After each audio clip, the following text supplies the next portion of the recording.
Good morning, everybody. Don't even do it. Good morning, everybody. It is actually a good morning. Is it? Yeah, I'm trying to pull it out, man. Well, you're out of here at noon, right? Yeah. Okay. Now there's stuff going on you got to go take care of, which is life happens off this show. As much as Colin Berger, Joey B, Jimmy Blues, and the Penguin may not believe it, life does exist outside of this show. All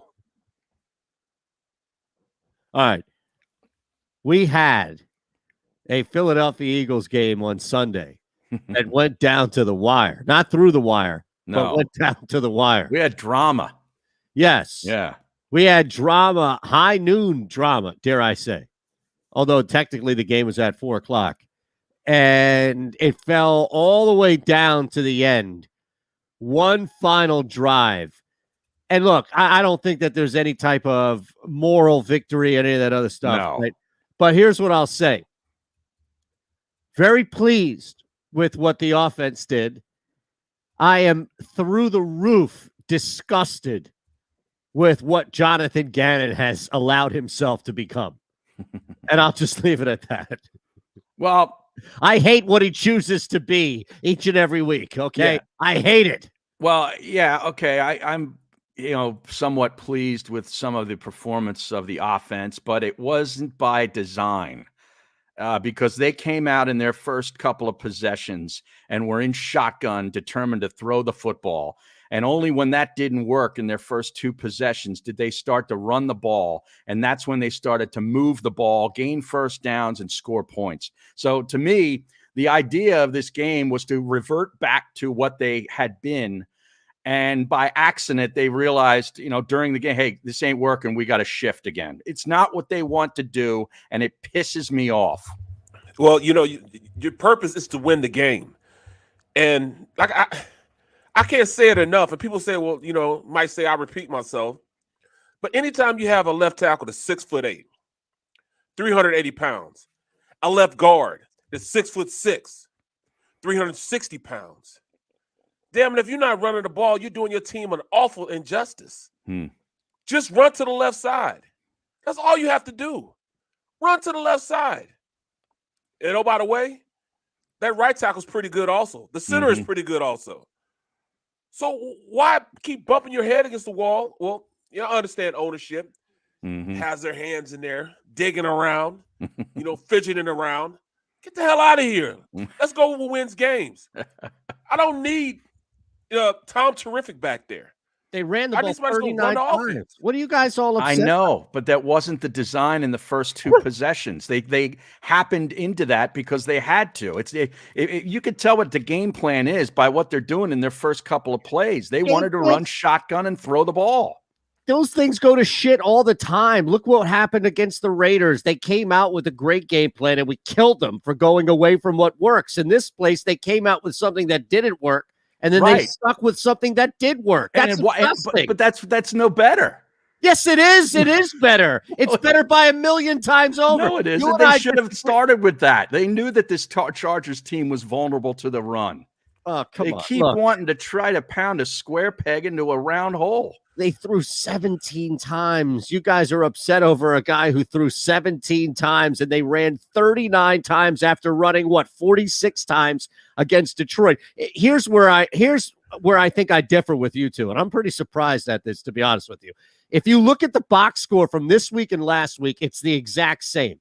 Yet look at the different game and the different circumstances that played out and the different game script and the different flow to it. That's an identity. For 2 straight weeks, we have a rush-heavy identity. Harry, I understand where you're coming from. Show. What's that? You watched the post-game show. No, I did not. No, I'm sorry. I couldn't. I couldn't. Damn you. No. Seriously. Go ahead. That's what I said. That's what I said. What is that? What do you got, a Rolex? No, this is a that thing is one of my Invictus. It's not an Invicta. Okay. But no, I mean that's exactly what I said. I see an identity. But I also see an identity on the defensive side of the ball. I see there's mistrust in the athletes that he has on the field. There's mistrust with the players themselves, with other facets of the game. in positions. I see the mistrust in his ability to call plays that will help him out and take advantage of their skill set. There's no way our DB should have been playing back against an offensive line like that. See, the mistrust comes from the coach not trusting the D-line to get there, so the DBs played off because of that. Right. Thinking that they was going to be able to throw the ball down the field on deep plays.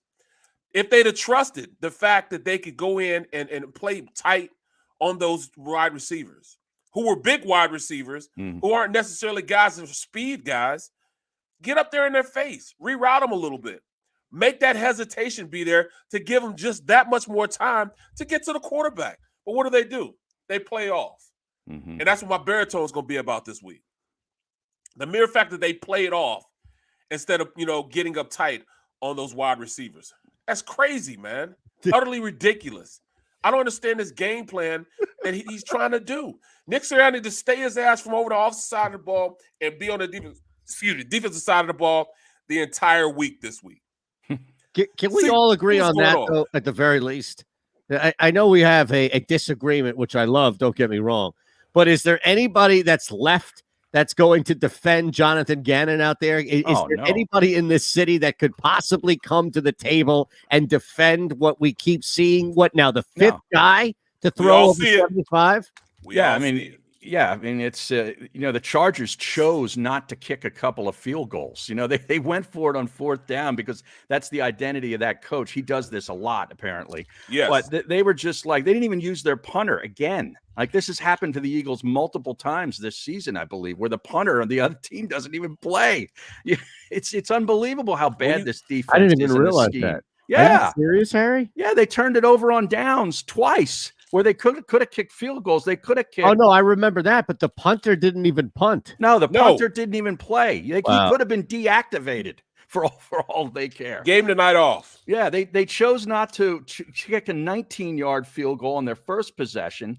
And then a couple of possessions later, they chose not to kick a 48-yarder. That shows you how scared they are of this Eagles offense, number one. And number two, they're like, hey, man, we don't even need to try to kick field goals. We got this game. We got this team. 32 of 38. It's unbelievable. For 356, too. Like, he's going downfield. 49, 23, 23. Right. These are the longs. Right. It wasn't like all dink and dunk stuff, man. I mean, that kid's unbelievable. He's going to be a superstar. Dude, he is the real deal. He is. You know what I'm saying? 8 guys had long receptions of at least double digits, and the minimum is 14 yards. Yeah. How about all those tight ends they have? They got guys like 6'6", 6'8", running out there catching balls. Yeah, Donald Parham is coming out here like he's 6'8", I think. Did he play hoops? He must have. I got to do some research Barrett, on him. What do you know about Donald Parham? I don't know anything about him because he wasn't even on a depth chart a couple months ago. And that Williams kid's pretty good too. Yeah, evidently they are pretty good because they let Hunter go because of him. Right? Oh, you know where Parham Hunter Henry? Stetson. Yeah, that's right. Oh, Parham went to Stetson? He did. In Florida? Yeah. Well, that's like a Division II school, I think. Well, I remember saying that. Yeah, 6'8" behemoth moving around the field like that. I don't think he can go to Gettysburg College and that guy's getting looks. Oh my goodness, man. Yeah. I don't know. Like I don't feel as bad. Like, here's the thing though, and this is where I think ultimately it comes to a head, where if you feel like, and I see the stream getting after McMullen, it's fine by me because apparently he must have been all moral victoried up this morning. But if you were pleasantly surprised, if you were okay, if you were happy, if you were good with the offense, or if you're reluctant to give credit, wherever it may be that you stand on here, the bottom line is, as good as I feel about this offense, or as much as Harry to Barrett want there to continue to be improvement, which I do too, don't get you wrong, none of it matters if your defense is this. If this is your defense, Aaron Rodgers, Patrick Mahomes, the other guy that we saw on the other side of the field here, Justin Herbert, nobody is overcoming a defense that's encouraging the opposing court. Do you understand what Bridgewater could do? 50 of 50 next week. He's already deadly accurate. Right. He'll dink and dunk you to death. And that's the problem. We're not giving the guys a chance to play. You know, I mean, I did my baritone on the play. It was in the first half where they were on the goal line. On the goal line, on the 1 yard line. Yeah. 1 yard line. And they pick up on a 3rd and 7, 9 yards, because Nelson played back. If you got to look at the other side, you have Slay and Avonte Maddox playing 5 yards off their guys, 4 yards off their guys. This is no lie. He is literally 9 yards back off the ball. And then when the ball snaps, he drops back another 5 yards and then comes up to make the play on Guyton. But he didn't make a play to stop the first down. It was 3 yards past the first down yardage. You got to understand situational football. If you're backed up like that, please understand that all the quarterback did was, all right, this is what I'm going to do. All right, on the left side, I have guys playing tight. You know, one guy's 4 yards off the ball, one guy's 5 yards off the ball. On the other side, it's guys 9 yards off the ball. We only got to get 7 yards. Guess where I'm going pre-snap? He put his head up as soon as the ball snapped and threw it straight to him. He just ran a simple comeback for a first down. How about everybody else, like the defensive line, trying to work their ass off to try to get to the quarterback? Linebackers double teaming the tight ends because they were killing us. And you have one guy playing 9 yards off, and that's where they complete the ball at. How pissed off is everybody else? You got 10 other guys playing tight and playing good football while one guy's playing 9 yards off. Right. That's the problem, man. That's the problem right there. You know what else is the problem? Is our friend Derek Barnett showed up again yesterday. Rearing his ugly head. Rearing his ugly head on a 3rd and 6. It's always him. It's at the Philadelphia Eagles 28-yard line. What the hell? Jumps offside on a hard count. And did you see the reaction of Fletcher Cox and Josh Sweat on the other side? They were just like, you got to go back and look at it. It's on. Jeff McClain had tweeted, I believe, the video of the play. And you can just see Fletcher Cox is almost down on his knees and he just like slumps over like, oh my, you got to be kidding me. It was like, you got to be kidding me. What was worse, that or Embiid's reaction to Simmons passing up the dunk? I think, and now take the magnitude of the moment out. Like, I get it, it's game 7 and all that, but those were two, I think, comparable moments as well. Yeah, they are. I think they're equal. Wow. Yeah. Wow. That puts things in perspective. Yeah. Yeah. And the Eagles were up 17-16 at that point. So you hold them to a field goal there. Maybe they do kick the field goal there. Right. You know, who knows? You end up maybe winning the game. That's ridiculous, man. Ridiculous. Unbelievable. He's got more defensive offsides than he has sacks this year. Jeff Kerr tweeted that out. Oh, yeah, that's true. That's a fact. Jeff Kerr don't lie. No, Kerr don't lie. Ball may lie every now and again, but Kerr don't lie. Right. You know, they went on 2 15-play drives. The Chargers. Yeah.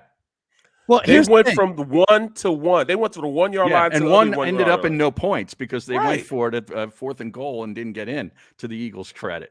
They're never going, and that's the crazy thing about it.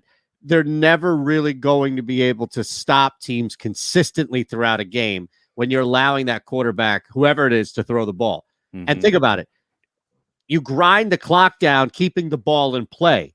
So Herbert didn't always have to take these big strikes, but chunks of yardage as well as the clock moving. And you know that the quarterback's going to be able to complete passes. So it's really tough, really tough. And that's why I think the best game plan they had was in the first half, where they were keeping that Chargers off. Now, granted, the Chargers went for it, 2 times in the first half, right? And missed it. Yes. So you can look at points, but even still, those are field goals. That's 6 points total, at least in the first half. So maybe that's a difference. But it felt like the Eagles were doing their part as well, moving the ball, keeping the clock moving, right? Like keeping that offense off the field, which is what you'd want to do. And then it just turned into a shootout. Right. That's our best defense right now.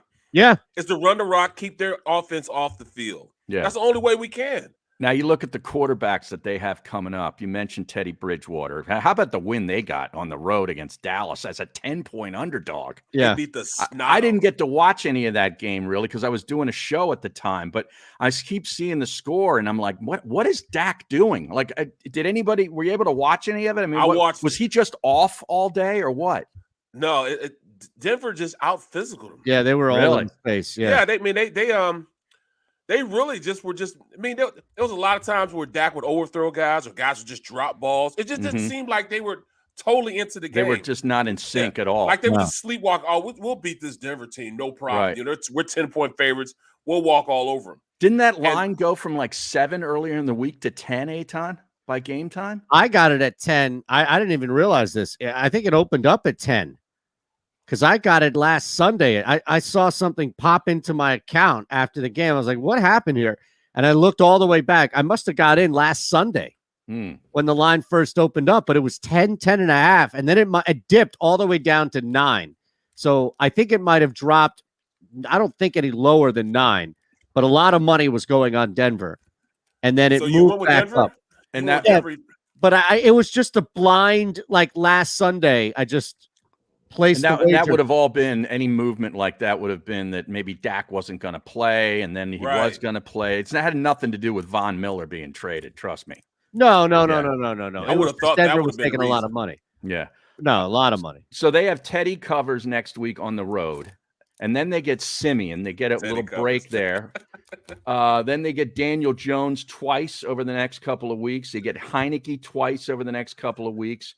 Whoever the quarterback is for the Jets, they get on the road. And then they probably get Cooper Rush because the Cowboys will have everything sewn up by week 18. 17. Maybe, yeah, you would think. Although, who knows how they're playing.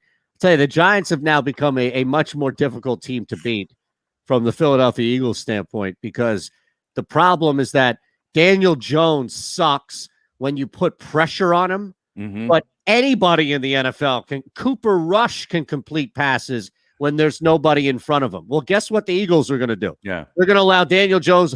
Daniel Jones is going to look like Jaylen Hertz earlier in the season, running all over the place and throwing all over the place. Yeah. And that's going to be a tough one unless this defense tightens up. Tighten it up. Eagles got 0 sacks yesterday.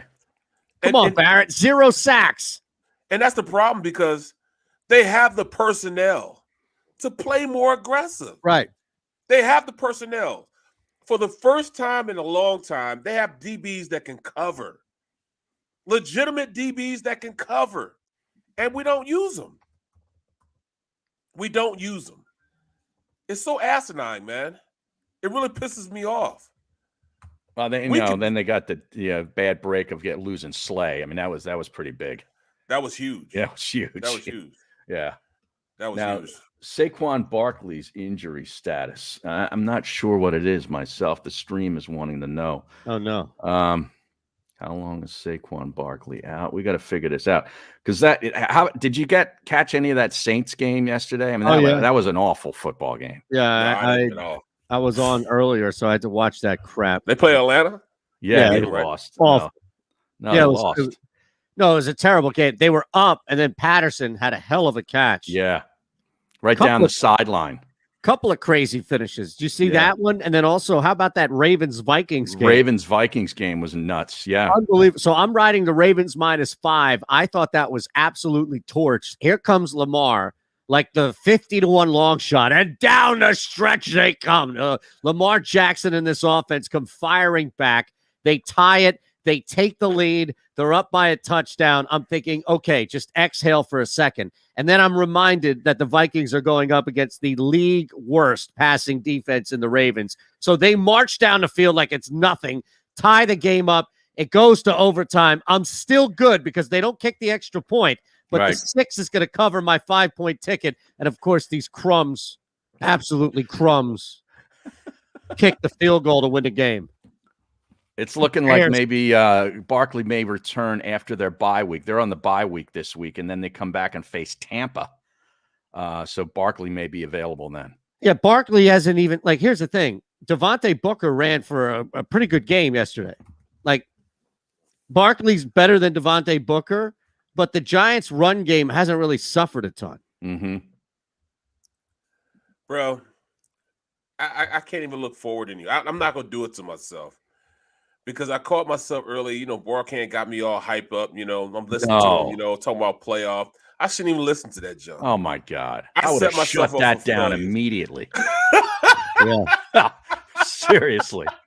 What's happening with that? I would have given him the Heisman right on the set, right there. You shut that down. Get the playoffs out your mouth. You got to be kidding me. And Ray's looking at him like Ray took his pen like this. He's looking at him like this with his pen. I'm not going to do it, Mike. Right. I'm not doing it. Right.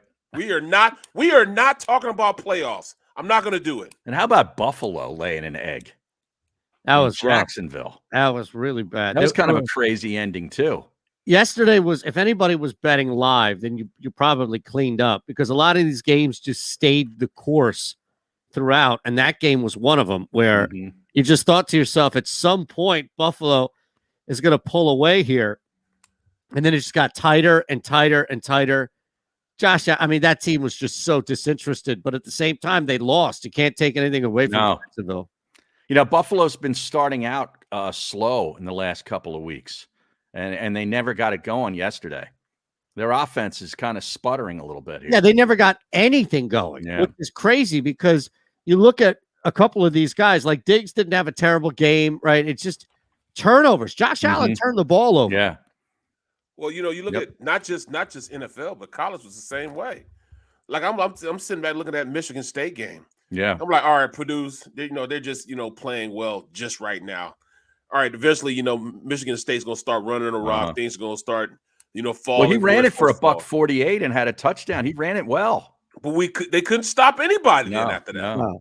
I tell you, you don't want to roll into Ross-Ade Stadium, highly ranked, undefeated, because Purdue will take you out. They did Ohio State. They did it all the time. They weren't really great stopping the pass anyway. And that was the only thing that Purdue was going to be able to do, was throw the football. Yeah, that wide receiver they have, David Bell, is spectacular. Impressive. Yep. And look, we talked about, when was this? Was this the Michigan State game? And it was the reason why I thought Michigan was going to win that game coming into the weekend, and then I flip-flopped and took Michigan State with the points. But Michigan State is so volatile. Outside of Kenny Walker, they're so volatile. They commit turnovers. They commit penalties. They're not great getting teams off third down. Like, if you look at the metrics, they shouldn't be undefeated by any means. No question about that. And you figure, at some point that's going to catch up to them. I didn't think it was going to be Purdue. I thought it was the week before. Madness now in the Big Ten. Purdue took Iowa out too earlier in the year at home. Yep. So that Big Ten West, that Big Ten West is crazy. Like, everybody's 4-2. There's I think there's 3 or 4 teams tied. Wisconsin is now emerged. They're in the driver's seat because they beat Iowa. Yeah.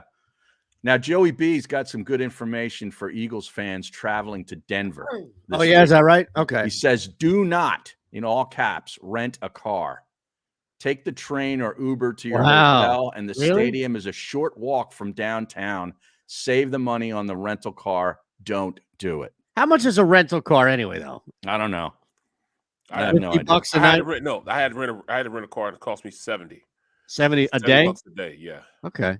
Now, you had the luxury that you needed one out in Long Island. Well, that's different. Well, I'm talking about where I'm going today. You had to get a car too. I had to get a car, man, and it's wow. It's pretty. It's not only the rental of the car, though. He points out parking in Denver downtown is $50 a night. What? $50. $50 a night. That's worse than Miami. Yeah, it's pretty bad. Well, they know they're going to get you by the short hairs. Exactly. They are. It's going to singe your short hairs. You see that? That's a nice city, though, man. That's a real Denver's nice city, beautiful. Beautiful city. How about that Wake, North Carolina game? That was nuts. That was a great I hope game you had the also. over on that one, Eytan. I had a play on that. I think I had UNC. That running back for UNC is something. Ty Chandler. Yeah, I mean, that game was ridiculous. What was the final on that? 58-55. Yeah, over 100 points. Yeah. So how about this? You want a quick one here before we break? The under is, I think it's 21-5 or 25, and it's 25-5 or, God damn it, I think it's 21-5. Okay, so the under is 21-5 when top 25 teams play this year. So we have 5 matchups this week. Yeah, this week's a good week. It is. It's a great one. And that, my friends, is an opportunity if there's ever for a round robin. You got Oklahoma at Baylor. Baylor coming off a bad loss. Oklahoma off a bye. Mississippi State at Auburn, top 25 matchup. Minnesota at Iowa, top 25. Yep. Texas A&M at Ole Miss. That's a good one. Great. Both of them are ranked. North Carolina State at Wake. And is that the last one? I think it is. 5 I had. Yeah, those are good, though. Telling you, man, there's something to that. The unders when these two teams play, when top 25 teams play, the under 21-5 looks like. You say Thursday night football? Thursday night football. Thursday night's got the UNC Pitt game. That's that's a good one, right? Yeah, that's a good one. Friday. Friday, Cincinnati at USF. Right. Yep. You're right, man. I mean, anybody watch an Ole Miss game this week? Yeah. I did not. Battle of the quarterbacks. I had the Liberty game. Liberty. Yeah, the kid Willis threw a couple of picks though. Terrible. Right. I had them plus 10, and he screwed it. And that game went way under. I think a lot of people were on the over, thinking that both teams were just going to light up the scoreboard. It didn't happen. No, Ole Miss has been hit or miss with these big numbers too. Yeah, I tell you, I was watching, and I get it. Like, he doesn't have NFL talent around him, but I'm not in any rush to replace Jaylen Hertz with that young man from Willis. Liberty. Yeah. No. I'm not in a rush to replace Hertz with anybody that's going to graduate this year. Seriously. The crop is one of the worst. Well, I'm not going to say the worst crops, but this is one of the non-impactful, quarterback crops we've seen in a long time. I mean, these guys aren't going to come out and be instant starters like we've seen before. It's probably not. It's not even as good as last year. This year has just passed. This year just passed, man. There was not a real dynamic guy in the bunch. I tell you, including the first rounder in Lawrence. Watch out in a year or two. I think it might be 2 years till he can come out. This Tyler Van Dyke kid at Miami is looking really good. Yes. And he's got all kinds of freshmen around him. Miami's going to be really good in about a year or two. Oh, no question. No question. We could have had that. Well, why can't we have nice things? He could have came and coached our guys up like that. I don't know how. If he'd have had success here, he'd have been gone in 2 years anyway. He was a short-termer. Trust me. Yeah. But you look at it, man. Look, I don't know how long you're going to have a head coach in Temple, man. Well, I don't want him. No. Oh, you don't want him? They're going to get rid of him after the season's over. You think? Oh, yeah. Yeah. Wow. You want to hear a number real quick? You want to see a dead body? Go ahead. Jalen Reagor is at 7.6 yards per reception this season. Wow. This is from Brandon Lee Gouton. Wow. That's 144 out of 159 qualified players, dead last out of all qualified wide receivers. There you go. He was a big part of the offense yesterday. Quez Watkins was on the field for almost every snap offensively and got how many targets? I don't mind that because we were running the rock. Yeah, I know, but still, that's the trade-off. You got to stretch the field a little bit, don't you? Well, but here we go again. You can't please Harry. Harry's just upset today. Why? That stash is coming in nice. You should be happy. No, the stash is looking fly. Yeah. Right. Yeah. But you know what? There's only one thing I'm gonna say about us running the ball the way we're running it. All right, hold on. Can you expand on it? Because we have to take a break. Yes. Yeah, we do. All right. So when we come back, you're going to start off with that one thing, right? What was it? Baby, tease it. Yes. All right, there you go. We're back.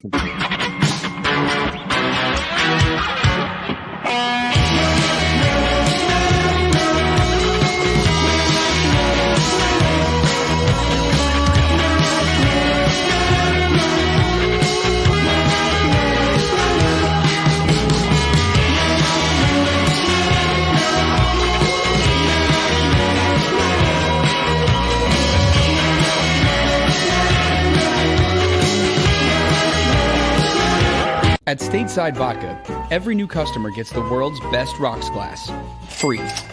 What's that? A rocks glass? You're telling me that bottle is cut in half? You could say that.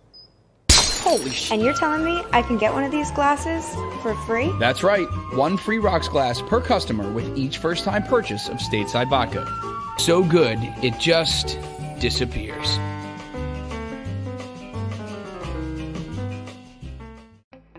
As a hard-working American, you've never experienced how tough life can be until now. A catastrophic injury while working on the job. A personal injury from someone else's negligence. Turned away by other law firms in the region who didn't bother to learn your story.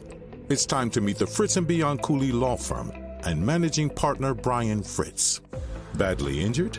Call the Fritz & Bianculli Law Firm. Find out why they say, we got this. In Philadelphia, we celebrated the miracle with pride only 5 years ago. And then the following morning, IBEW Local 98 members went back to work, building this city, rescuing our communities from decay, and inspiring the young men and women of the region to take pride in who we are. Like the Cats, Local 98 members believe in hope.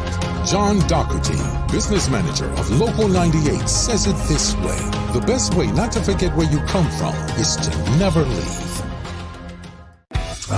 The savoring taste of a good bag of beef jerky is so enjoyable at any time of the day, as long as you can find it. Here's what we suggest. Pure Bull Beef Jerky is our answer, and soon it will be yours. Locally produced in the Philadelphia region, this high-quality, healthy protein snack is easy to secure. Go to steersnacks.com, and you'll see hot garlic, tropical heat, Pure Bull dry rub, and our favorite, Huck and Fod. What's that? Huck and Fod. Go now to steersnacks.com. Go for the midnight dares. Go for the game. Go for the hits. Go for the fans. Go for the win. Go to Ocean Casino Resort. Book your trip at theoceanac.com.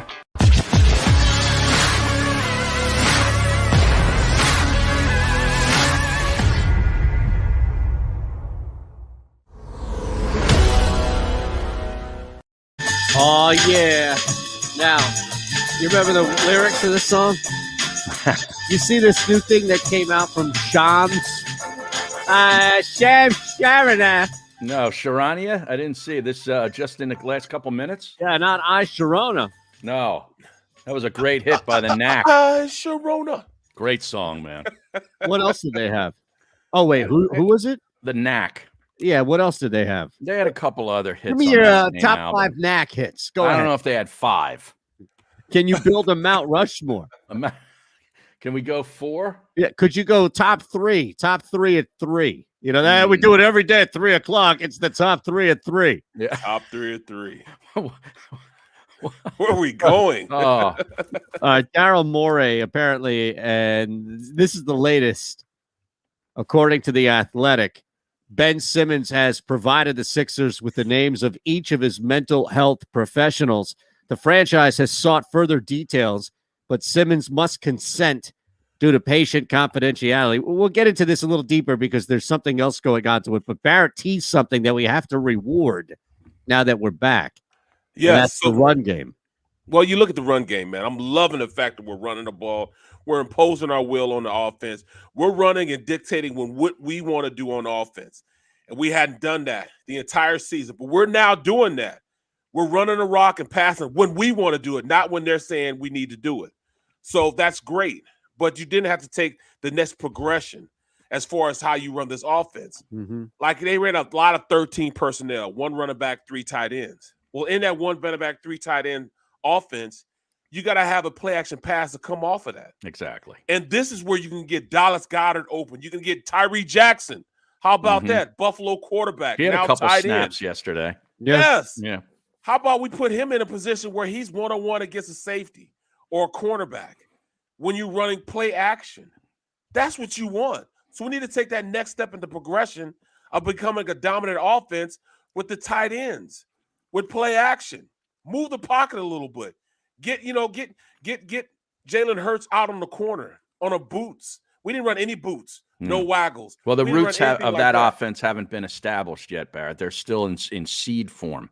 And I love it. Let's just keep watering them. I'm just giving you a little bit. I'm giving you a little bit of some little fertilizer. Need fertilizer, right? Where we're going into the next step, the next progression in this offense. I mean, it's going to be one of those New England type of offenses when Gronk made his debut. Gronk and what's the tight end is dead now? Hernandez. Hernandez. It could be that type of offense. Well, they don't have another guy like that to Wait match. a second. You're just What do you mean? You got Goddard and you got Jackson. Yeah, you're. I'm not. Wait a second. Jackson is fresh out of Yes, college. He hasn't even caught a pass yet. yet. What are you talking about? Comparing him to Aaron Hernandez. Me off my pedestal. You said you were going to give me this opportunity. This you is said your this opportunity. Just knock me off the pedestal. This is from sitting next to Barkan. Seriously, they're gonna be Gronkowski and Hernandez. Barrett. Just put some blue glasses on me, and I'll take my hat off. I got a little gray hair. They got the three-headed monster, Howard, Scott, Gainwell. Are you kidding me? It's like Deuce all over again. Which one's Terrell Buckhalter? I was going too far. I caught myself too. I shouldn't have snickered. You guys caught it. As soon as I snickered, you guys caught it right then and there. Jumped on it.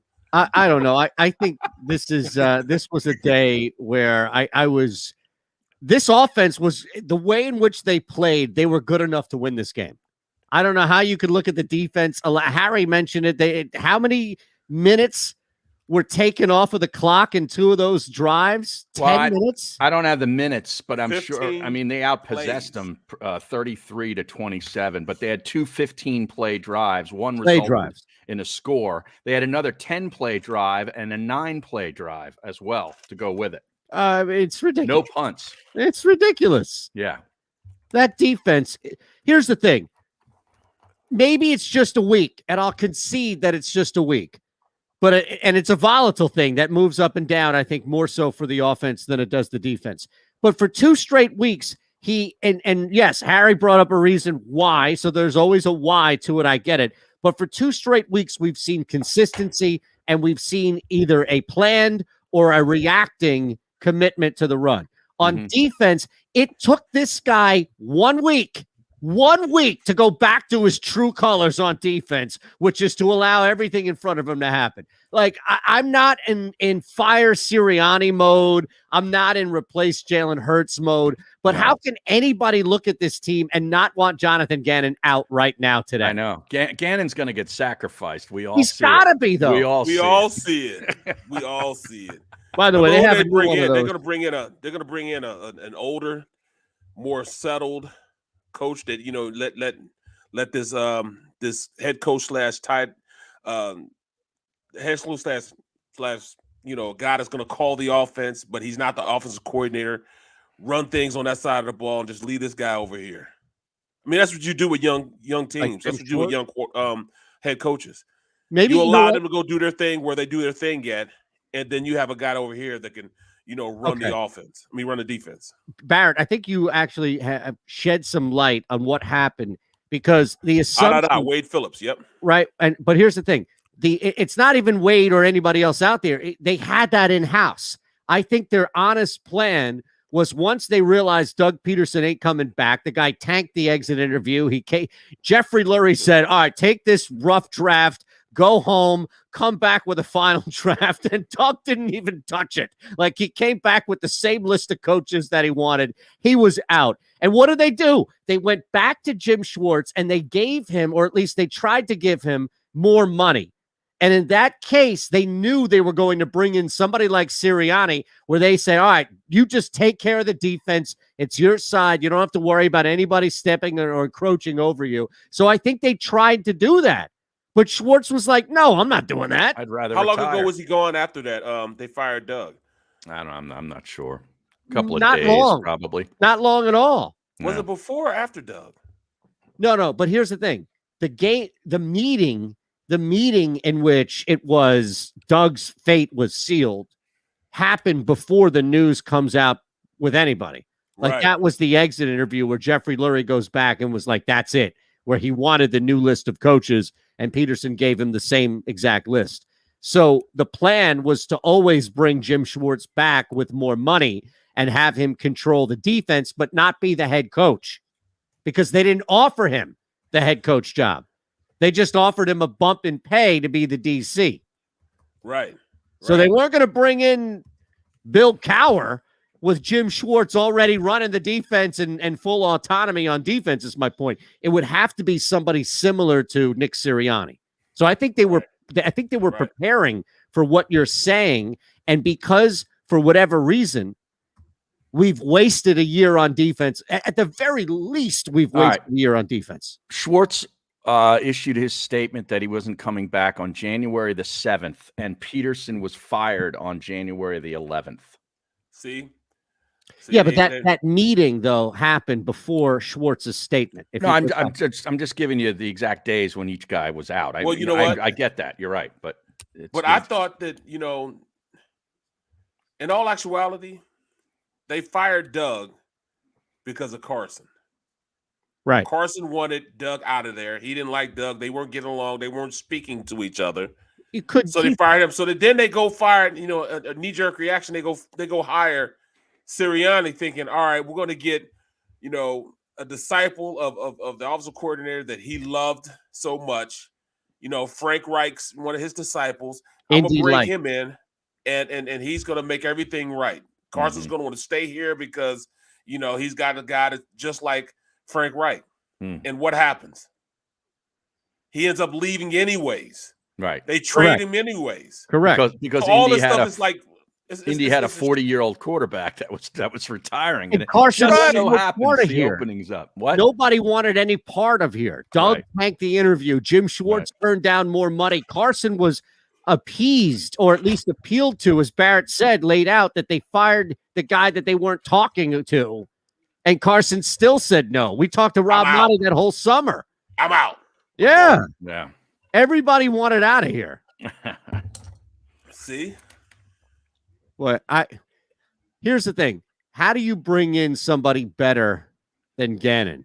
Because you're going to have to bring in somebody who's basically the assistant head coach as well as the defensive coordinator, right? They also need at least two of those 3 first-round picks to go to the defensive side of the ball if they're going to stick with Jaylen Hertz. Well, you would think. The perfect scenario to me is go out there and, you know, just redo everything and then bring in Deuce. Can you imagine if Deuce came back? That what, team as the head coach? Yes, that team would run through a brick wall for him. But what did we just do this year? I'd be like, bro, if you brought back Deuce, I guarantee this team would run through a wall for him. You know what I'm saying? He would instantly make them more credible as far as a team that, you know, understanding that he knows what he's got going on. He knows what to do. Wouldn't that be such a waste of a year? Well, we're wasting a year right now. No, I know, but of all people, the guy that was here that had to go to Detroit only to come back and take the job. Man. Wow. Man, I'm just saying wishful thinking, man. That would be something. It's amazing to see that, how this whole thing is played out. So, real quick, I wanted to touch on this as well here before Barrett Jets. Well, you know, hold on. But I will say this. I don't dislike Nick Sirianni, though. You should. I don't. Why? I don't like him. He doesn't like you. I don't dislike. Here's my thing. I don't dislike him, but I don't like him either. I'm out on this whole. Does that make any sense? I'm out on the whole activity. Like I don't like his choices. Experiment is an activity. I don't like his choices. I'm out. But I think he's probably a really nice dude. He seems like he's a good guy, you know? Right. Yeah. But you work in media long enough and you know that there are plenty of nice people that don't belong where they are. I'm one of them. I think he belongs as a head coach. Do you? 2 straight weeks against Detroit and the Chargers. He's established an identity. He's run the football. They look coherent. They look like a team, but it's 2 of 9 weeks. Yeah. I'm not willing to give him an extension yet. I'm just willing to put off for the week. Don't fire him. Right. I'm not getting at the guillotine either. No, no. I am for Jonathan Gannon. There's no way Jonathan Gannon can continue to exist as the defensive coordinator here. Yeah. I don't understand what we're doing. I don't. You would not get any backlash or kickback from me in saying that, because I mean, my mom used to tell me all the time, a hard head make a soft behind. Yes. You understand that? You know what I'm saying? He's being hard-headed in the way he's calling this defense. And I don't want to hear anything about, you know, the personnel you have there, you can win with. Wow. You have guys up front that can rush, they can stop the run. Linebackers are starting to turn the corner. You know, TJ Edwards is starting to turn the corner, and he's bringing Singleton and Davion Taylor with him. They're starting to get a little better. You have DBs that could cover. You do. Your cornerbacks are pretty good, and you have one safety. We all see one safety. Yeah, no pass rush. You can't get a pass rush when the ball is out the ball and 1, 2, 3, go, gone. Yeah. 1, 2, 3, boom, it's gone. Yeah. That's what they need to address in the draft. Schematically, it's not messed up. No, I'm telling you, schematics they're playing off because the coach is telling them to play off. Mm-hmm. You got 2 corners in Nelson and Slay that want to get up and mix it up. They want to be man-to-man corners. They can play man-to-man. They're there to take your first and your second best receiver out the game, but we don't allow them to. There's not a trust yet from them to think that the D-line can get there, but they can get there if you allow. They can't get there if it's 1, 2, 3 and the ball's out his hand. He can't go up to the line and it's third and 7. It's 3rd and 7, and he comes to the line. He got 2 DBs on one side playing tight, one at 4 yards and one at 5 yards. And then you look on the other side, and he's got a guy at 9 yards. So as soon as he gets to the ball, as soon as he steps up, he knows exactly where the ball is going. And not only did he look, he just stared it down. He looked up and just, boom, zipped it out there to him because they knew what play to run against it. Right. They knew that they were going to be backed up like that. Yep. And that's the defensive concept that you can't allow, man. You can't allow that. Well, think about this, right? And we saw it, to your point about how this thing played out. We saw this manifest once again. I think it was clearly not evident as obvious as it is in Detroit because you're up by 1 million points. But these guys, there was a noticeable fatigue in the fourth quarter looking at the 2 different defenses for me. So what my eyes picked up, fellas, was the Chargers just aren't that talented when it comes to tackling guys, when it comes to stopping the run. But they weren't gassed. They weren't the Eagles were just dripping. They were gassed. It was harder for them to hit certain angles, even just basic stuff. Yeah. Because they're on the field forever. I know. Yes. Because this defense, like Jonathan Gannon thinks he's outsmarting people by keeping everything in front of him. It doesn't matter if there are quick plays where the ball's going out of bounds and nobody's even hitting outside of the alignment. Like, it doesn't matter. Men are on the field an extra amount of time than they're normally used to, and that's killing you in a close game. We don't really see it in a lot of close games because they haven't been in a lot. We of all close see games. it. Good. We all see it yesterday. Obvious. Yeah, we all You could see it obvious. yesterday. Yeah. And their last 2 drives were 25 plays total. I mean, that's a lot in the fourth quarter when the game's on the line. And I'd say that defensively for Los Angeles, Bosa doesn't run out of energy. He could play 90 plays on defense. He and his guy brother is the an same absolute he's unreal. Right. He and his brother, man, both of them just like it's like when they prepared to go into the season, it's like they've been on a treadmill the entire off season, never getting off of it. Explodes off the line, man. Doesn't he? Yeah. Yeah, it's amazing. Fun to watch. Oh, it is. Like you wish we had a guy like that. You know? that was supposed to be Derek Barnett, right? Well, that's what we thought. I mean, That's what he was in Tennessee. He explodes before the ball snapped. Bro, he broke. Remember all the talk about the bend. Yeah.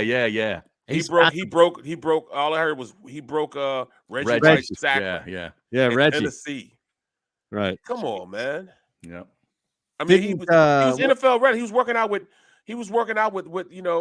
Chuck Smith. Chuck Smith's one of the best pass rushers that Atlanta ever had. Chuck Smith, trained him himself. He was already pass rush ready to be in the league. He was the guy that was supposed to come in and revolutionize pass rushing from, as soon as he stepped on the field. It's over. Just haven't seen it. Remember the Cuz a couple years ago, Eytan? Joey Bosa. Remember that? I love it. That was like one of the quotes that we had on the touchpad. Right, on the Joey Bosa. Joey Bosa. I don't know where or how the hell that came from, but that's all I think of whenever I see him in that nose. Me too. His nose when he has got a schnoz on him. Oh, man. Wow. Now, the stream is saying that Joey Bosa eats brisket from Chipotle. So I need maybe confirmation on that before I move with that story. does he mix it with the chicken though? That's the question. Can you mix? I don't understand. Agriel says you people don't listen to its analytics. The Eagles are being run from the analytics office. Neither coach has their own system. Somebody tells them what to do. Mm-hmm. Come on, man. I don't doubt that. And that's the problem right there, man. Come on now. Analytics, you don't have any feel whatsoever. Mm-hmm. Agriel, that's crazy if that's the case, man. Well, that's absolutely crazy. I don't know. And I can't say it's wrong. No. I can't say it's wrong. I can't say it's right. Right. Agriel, I know he's it's a not right. I can say Cowboys that. fan who's trolling us. All right, I could say the same thing about, look, who the hell's running the Cowboys organization? Mike McCarthy looks like a fat piece of pudding. That guy can't get in out of anything. All right, he is a disgrace to humanity. Have you seen how he looks? Oh, he looks terrible. Yeah, he looks like awful. this job is getting to him. Who looks worse, him or Aaron Rodgers? I mean, Aaron Rodgers looks like he's in like a grunge band or now something. we know why. He's on some sort of beet juice. He's on hallucinogens. You can't be taking beet juice 24/7, man. Smoking peyote. Oh man, is peyote legal? No. Depends on where you are. No, I think only in New Mexico, I think.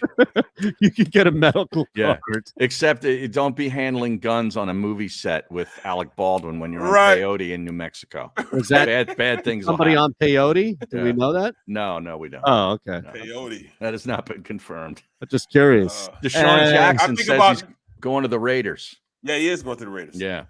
But I Raiders keep had thinking an embarrassing loss yesterday. Yeah. Brutal. When I look at A-Rod, I do see like young guns when they were up in them Job hills. Yeah. And they were smoking the peyote. Yeah. They And your run boy around. goes crazy. This is that chicken. Yeah. Yeah. What movie is this? Oh man, what Young Guns. What a pull by Barrett. Yeah, Young. Is that Young Guns 2? It's Young Guns 2, yeah. The chicken. Yeah. Yeah, that's right. Wow, you go Young Guns 2 over Jesus. 1. That's like your parting shot. You're leaving the show today on Young Guns 2? You're in violation. Bro, that's a great pull, bro. You gotta see, dog. Man, everything's in slow motion. It's calmed down. You could tell that they're just wasted. You know what I mean? Wow. Gotta love that. Oh my goodness. But hey, I don't think anything happens to him. I think they may find him and that's it. Really? They're not going to suspend him or anything. I doubt it. Maybe they find Aaron Rodgers and then maybe they docked the Packers a draft pick in the 6th round or something for allowing it. You got to punish the team too, right? I mean, they were in on it. Yeah, they knew that he wasn't vaccinated. We'll see. There it is. Yeah, I mean, it's right. I would think so. There it is. What is it? Conduct unbecoming, huh? Because he didn't wear a mask going off the field and on the field and dealing with players, he's going to be fined for that. And he attended a Halloween party, apparently. Oh, did you hear about that? Oh, no. A maskless Halloween party. Oh, that's probably where he caught it at, huh? Yeah. Wow. See, I stay home for Halloween.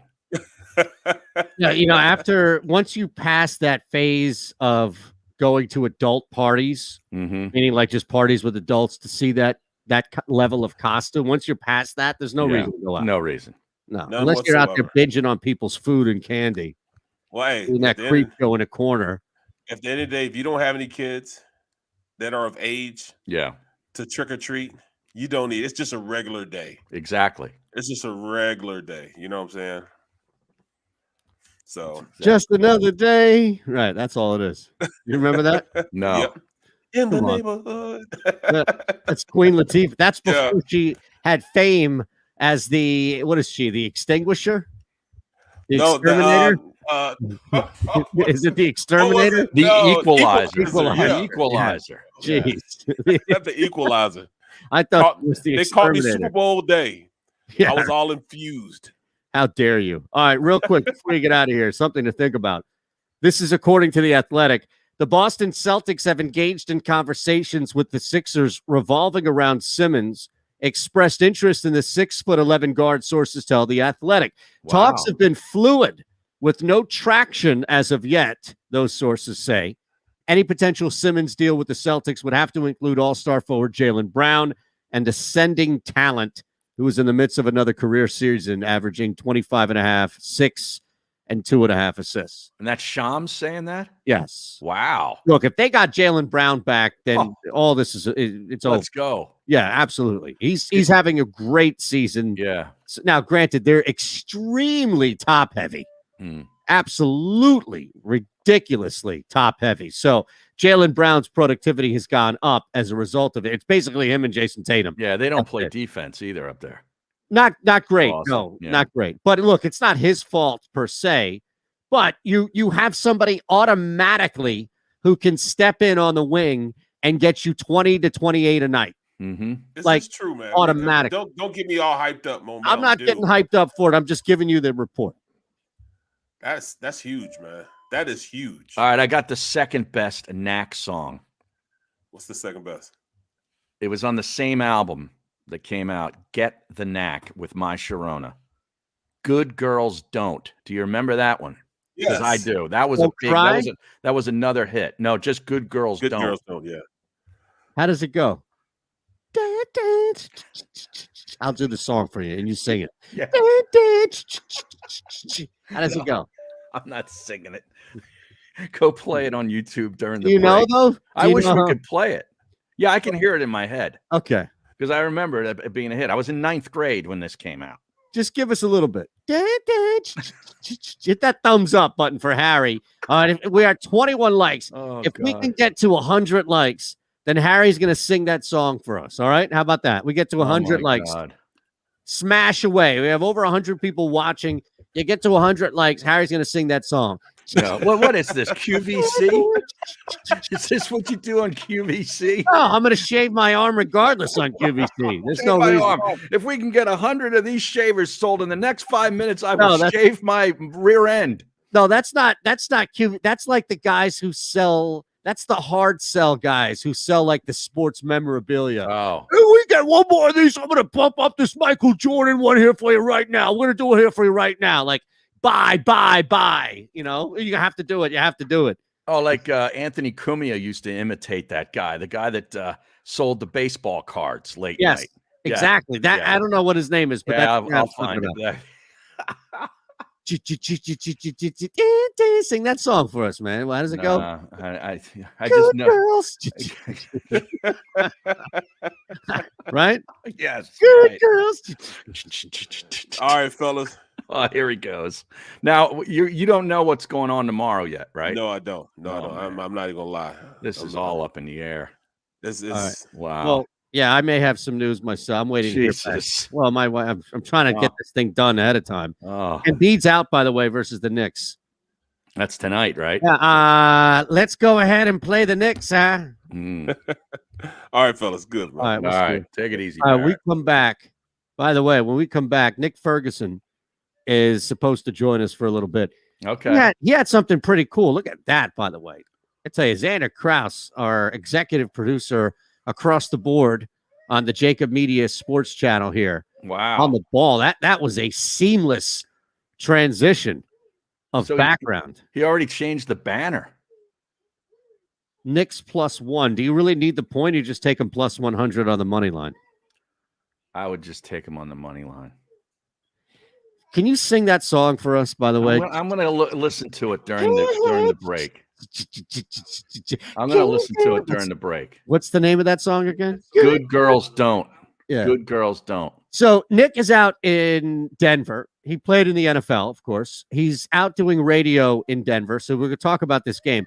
He also, Joey B, I'm sure you know who Nick Ferguson is, by all means. I also got a text from Nick. I don't know if we can play this, but because it's on the air, and I don't want to get in trouble here from 104.3 The Fan, where Nick is. But he spoke with one of the women filing complaints against the NFL and Washington as well for what's happened with this whole thing with it. So that alone, I think, is pretty cool. But yeah, we'll take a quick one. We'll come back. We'll chat with Nick. We'll bounce around a little bit more. I just put a wager in on the Knicks, even money, to win this game without Joel Embiid on the floor tonight. So is anybody else back? Harris still out. I don't Thibault's know. still out. Not sure. Yeah, so we have to keep an eye on that one as well. All right, we're back at 3. Hit that thumbs up button. Remember, we get to 100 likes. Harry's coming back with good girls. How does it go again? Good girls don't. Oh, the song. Yeah, I'll tell you. We're back at 3. It's the middle.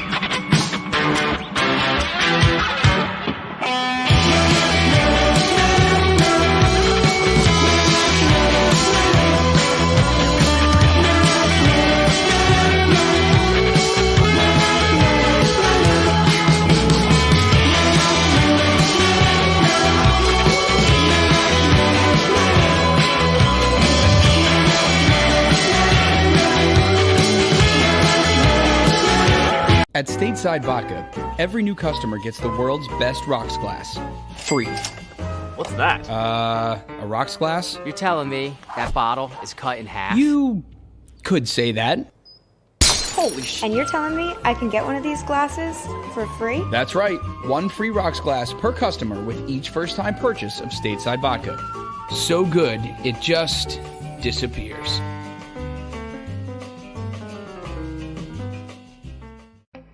As a hard-working American, you've never experienced how tough life can be until now.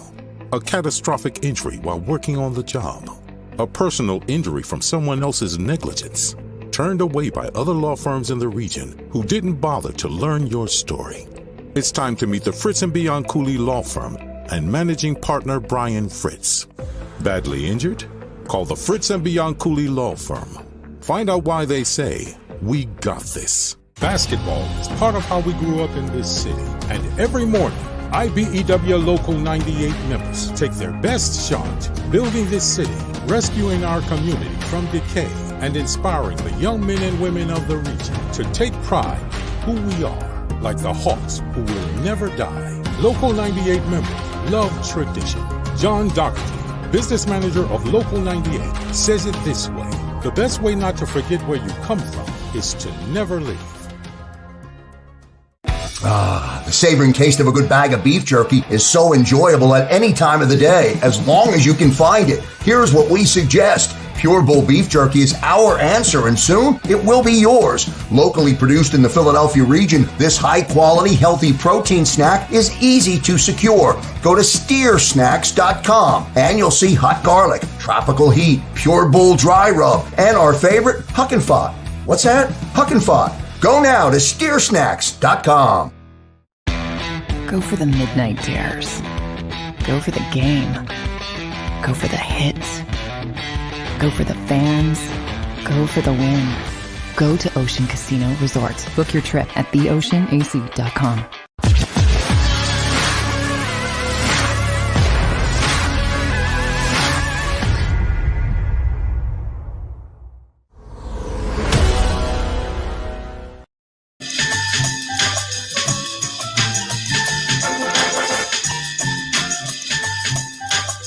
All right, so wow. What are you eating? I'm eating The chocolate-covered almonds? no Oh. these Annie's sea salt hidden veggies. Oh, yeah. The Knicks line just shot to 4.5. Knicks favored by 4.5? Yeah. Wow. You moved that line that quickly? What? But I jumped in at no. Okay, so it's off the board. Okay, it was at 1.5. I just looked down. For some reason, it was at 4.5. After I bet it at 1.5, mind you, looked down and it was at 4.5, and now it's off the board tonight. So that makes more sense, right? That it's off the board until people figure out what to do with Embiid. Exactly. I don't know. Are you out on that game? Betting that game, Knicks wise though? No, I'd probably still take them. I'm kind of interested in this football game tonight. I think it's going to be kind of an interesting, ugly game. Oh, yeah. These low-scoring totals, like these bad games, they have a lot of good value here. What is it? Is the total like 39 or something? 40 now. Oh, is it 40? Uh-huh. Okay, yeah. What is the biggest appeal for you with this game? Well, I hate the Bears. Okay, I hate everything about the Bears, everything they stand for. But I just want to see Pittsburgh play a good, solid, physical football game tonight, and win some game, like maybe 20-21-13, something like that. And I'll be interested in that, running the football with that guy, Najee Harris. Yeah. Maybe Big Ben breaking a couple of tackles, just breaking away from a couple of sacks. I just like watching him play when he's playing physical. It's good stuff. Yeah, I agree. Yeah. I think there's some pretty good value with that. The problem, of course, is what happens when you're 3.5 quarters into this game and it's, 17-9, which is very likely. Very, very possible. Right. Very possible. Now, I mean, I am just putting together a bunch. Like I put together 2 same game parlays just to see if I can do something here. The total, though, 38.5 it was last night. It's now bumped up to 40. So it was super low for people. Yeah. I went over 38.5. I went 250 plus Big Ben passing yards, under 84.5 Najee Harris rushing yards. That's a tough defense to go against. 7+ receiving yards for Zach Gentry. Wow. Bears tight end. Whoa. Over 34.5 receiving yards for Allen Robinson. That's 2 grabs. And then 2+ receptions for Cole Kmet. Well, that was probably because I remember the total was 39 yesterday afternoon. And I was probably sharp action pushing that thing down from 40 to 39 to 38.5. Now it's game day. And the public sees a low total and they can't resist the over. So they start bumping it back up. Absolutely. Yeah. There he is. Nick Ferguson, as promised, in the house at Nick Ferguson _25 on Twitter. Been talking about you coming on earlier in the show. So everybody's all amped up. We have a couple of folks, Joey B specifically out here, a regular on our chat, Eagles fan out in Denver. So when we promised that Nick Ferguson was coming on, this was like his Super Bowl, man. He's through the roof. So we appreciate you, brother. Looking good out there. Appreciate it, man. Thanks for having me. They say you're very good on the radio, but they wish you had a better time slot. Well, you know what? They're absolutely true. I am good at what I do, and you can't really do anything about your time slot. You just kind of, as they say, it is what it is. You just keep fighting a good fight. But I'm glad that they love and enjoy what I'm doing. Beautiful. Well, So- I'll tell you. Oh, go ahead. Yeah, go ahead, Harry. No, I'm just saying, start off with that Bronco game yesterday. I mean, that caught me by total surprise. I was working at the time, and I'm glancing up at the screen. I see 16-0 and 19-0. I'm like, what is happening in Dallas? What did you see yesterday? I wasn't really able to dial in on the game, but what a win for the Broncos. Well, what a win for the Broncos. And I have to tell you this. I mean, everyone pretty much on our station here, 104.3 The Fan in Denver, none of us picked the Broncos to win. And obviously you get the trolling on Twitter from Broncos fans saying, hey, now you guys are celebrating in victory Monday, but none of you guys picked him. And I said, well, I bet none of you guys picked him either. Because when you look at what we were dealing with coming into this game, you trade Von Miller, you look at the Dallas Cowboy-led defense by Dan Quinn, they were holding people to 88 yards, per game. And obviously the Broncos did a great job of blocking and effectively running the ball, but it was something I didn't anticipate. You get Dak coming back, you're back at home. It is salute to service. The crowd is going to be loud. It's going to be a hostile environment. And I'm thinking, okay, with all the weapons the Cowboys have, I mean, the Broncos can only cross their fingers and hope to stay in the game. But hey, I was wrong. And I tell you what, here's what turned the tide for me. When early on in the game, I think the first 2 possessions by the Cowboys, they went for it on 4th and 1 and 4th and 2, and they were stuck. So the momentum swing, and you guys understand this in sports, it's so important. And it just seemed as though, hey, you had a Broncos team, their back were against the wall, they're on the roll. Dallas decided to disrespect them and go for it on 2 4th and 1 or 4th and 2, and they stuffed them. So the momentum swung back to the defense.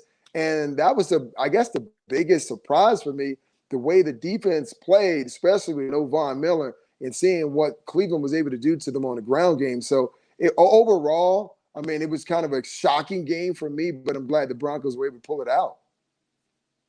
So how sustainable is this, because I'm sure they are moving forward already, and you enjoy Victory Monday for as long as you can, Nick. But then now come the Eagles, right, next week. And the Eagles are their own element. That they're a tricky team to figure out, not from like they're a really good team to figure out, but we have no idea who they are on a week-to-week basis. But how sustainable is what Denver did, what you saw from that offense, throws by Teddy Bridgewater, as suffocating as that defense was against Dallas, now against this Eagles team, or just moving forward, I guess, overall as well? For me, I feel as though it's sustainable, but I mean, they have the talent. Let's be real about that. But the issue is the play calling. We saw, more aggressive play calling for Pat Shurmur, something we hadn't seen in weeks. And we saw him use Jerry Jeudy sometimes in the passing game and crossing routes. And even with those kind of trick plays, just kind of expand the defense to open up those passing windows. That's something we didn't see. Now, we can say, well, did that not happen because you didn't have Jerry Jeudy? No, I don't want to say that, because you had other quality wide receivers you could have utilized. But it all boils down to play calling. And I guess for this one moment in time, you can call it anomaly, whatever you want to call it. But Pat Shurmur decided to change things up. And here's something to note. Noah Fant didn't play in the game because he was on the COVID list. But I would say this, and I was talking about this on the pregame show going in, could we see Shurmur utilize the run game more, knowing as though Fant wasn't in the game? Because everyone knows Fant is a threat in the passing game, but as a blocker, he absolutely sucks. And yes, I said he sucked because he's very awful when it comes to blocking. So Eric Saubert and Albert Okwuegbunam, they ran 12 personnel, one back, two tight ends. They threw out of that formation. They ran out of that formation. And both of those guys did a great job holding their blocks and holding the point, something Noah Fant couldn't do. So once again, to double down on, is it sustainable? Yes. If you put those two guys, tight ends, out there on the field, and Pat Shurmur calls a more aggressive game. Hey, Nick, how committed is this franchise to Teddy Bridgewater beyond this season, in your opinion? And what is the one thing that he does best, in your view? Well, they're committed to him as long as they continue to win games. I mean, obviously, the reason he's here is because of George Paton and his familiarity with him going back to the Minnesota days. And I would have to say, I mean, the one thing about Teddy that I like, I mean, we're from the same area. We went to rival high schools in Miami. But he's been the same way, from Miami to Louisville to every place he's been. He's just been even keel. And a lot of individuals, on-air personalities and fans, they don't like that, because that's not the image that we see of quarterbacks. We normally see a feisty guy, in your face type of quarterback. But, Teddy is a calm guy. And sometimes you need that type of guy in the huddle. Just like, Teddy said it himself. When he saw that the Cowboys decided to go for it on those two early fourth down plays, he too thought it was disrespectful. He got in the huddle and told his guys, they disrespected us. No one thinks that we can win this game. Now we need to go out and punch them in the mouth. Sometimes, you need to yell at guys, and sometimes you just need to pat them on the back and tell them, okay, well, this is what we need to do. And Teddy has done a great job of just mastering, just being calm in the midst of chaos. What do you anticipate this defense? This is the side of the ball you played on in the NFL.